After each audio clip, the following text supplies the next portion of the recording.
about the great settlement that went on between 49 states and the thieving banks, and what was brought to California, what was brought to people who are losing their homes, who have lost their homes, what were brought to people in other states, and equally as important, what was saved for the attorneys general, the right to go after these people on criminal activities and some of the more egregious, fraudulent civil actions that could be brought against them.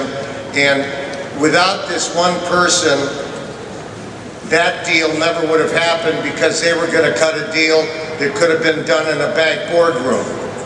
The amount of money was chump change, and in return for that, all the banks wanted was a Nixon kind of pardon. They pardoned for everything they might have done and everything they will do. And Kamala Harris had the guts to stand up to her president, who is her friend, and say, I'm not going to do this. Now, a lot of us have had I've had a lot of pressure on me about a bunch of stuff. I have never had pressure put on me by a president. And I mean, I'd like to think I wouldn't wilt, but thank God I've never been put to the test. But Kamala Harris was put to the test. She was not found wanting, and because of her, the people of our state and the people of this country owe her a tremendous debt, and most of those who are helped won't even know her name, but we know her name, and I give you our Attorney General, Kamala Harris.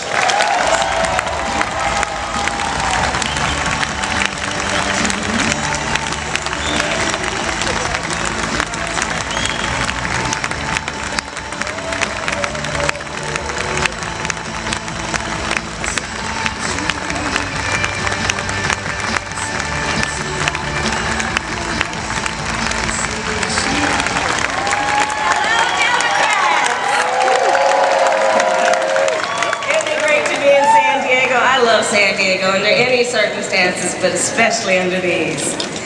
I thank you, John Burton. You are an incredible leader. You are a friend. I thank our other great leader, Governor Jerry Brown.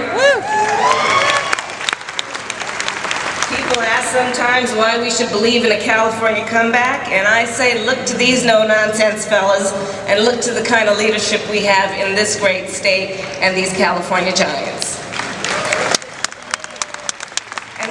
Leadership based on looking people in the eye and telling the truth. And how refreshing is that? I know you California Democrats did not come to San Diego just for the weekend. You came here for the next generation. And so we're not here to celebrate, we're here to activate.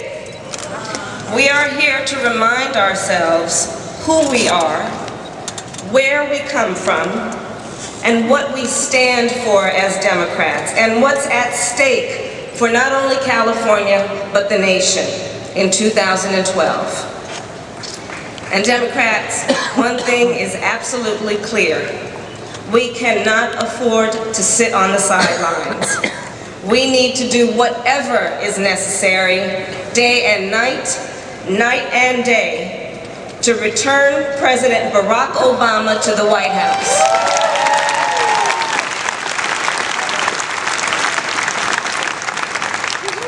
And I know that in these elections, the pundits like to discount the relevance of California. But I say to them, if you really want to know what this election is all about, come west, come to the Golden State. You need to visit the forest of foreclosure signs. You need to talk to the thousands of good families stuck without a path out or a way up. Go to Stockton, California, and see the people there. Those folks in Stockton aren't proud to be in America's foreclosure capital, but they have no reason to be ashamed. They have no reason to be ashamed. With 7 of the top 10 foreclosure cities, California wasn't just the epicenter of the crash. Let's call it what it is: the scene of the crime. That's right.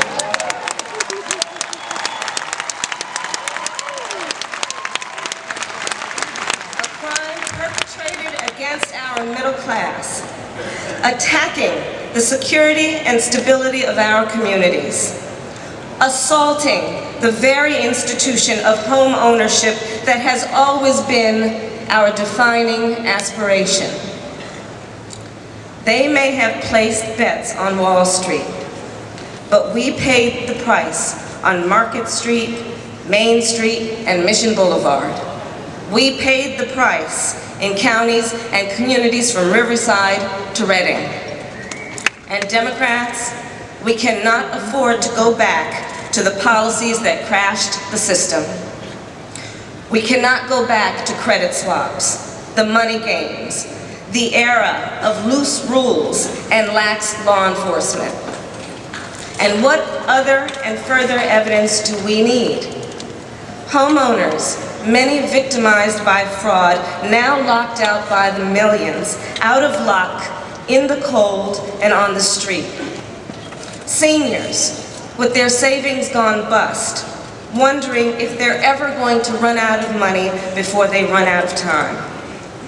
Investors defrauded. 1.1 million families in California at this very moment underwater in their mortgages and the bank knocking at their door. It's time to change that. And Democrats, I am proud to share the news, as the great John Burton mentioned, the news of the victory we shared earlier this week. After more than a year of standing tough against the banks and standing alone when necessary, we have won a California commitment, and it will provide California with $18 billion. Yay! Thank you! And I will tell you that that's 900% more than the crumbs they were putting on the table when we first entered the door.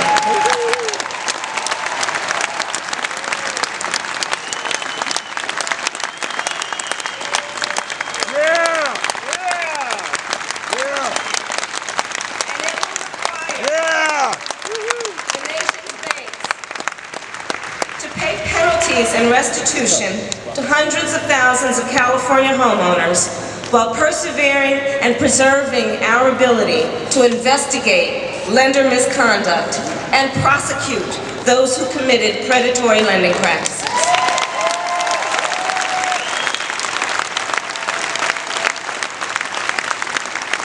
And with this resolution now in place, we are doubling down on those prosecutions. All right. You know I'm a career prosecutor. I'm immediately expanding our mortgage fraud strike force and will continue to aggressively investigate and prosecute violations of the law. And stay tuned, folks, because it doesn't end there. We're just now starting to lace them up.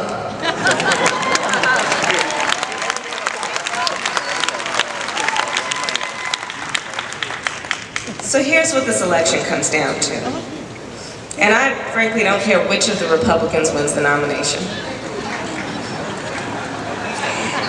It's a vision of our future where everyone prospers, where everyone's hard work pays off and their responsibility is rewarded, versus a philosophy that prompts its leaders to say, I like being able to fire people.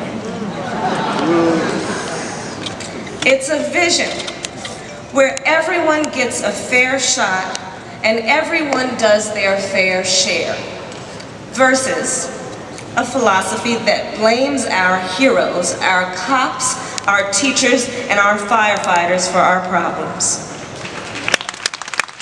And by the way, Democrats, let's be sure to stand together and stand strong in defeating paycheck deception. Yeah.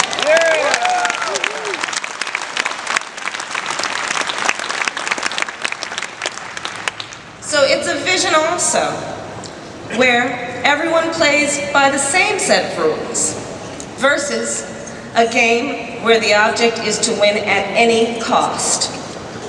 It's the confidence that we can get this country moving again, versus the cynicism behind using the word food stamp to describe this nation's first African-American president.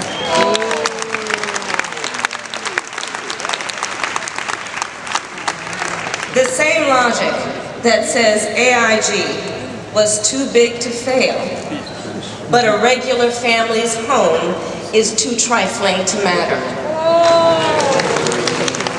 In fact, I'll tell you what's too big to fail. I say it's our middle class that is too big to fail.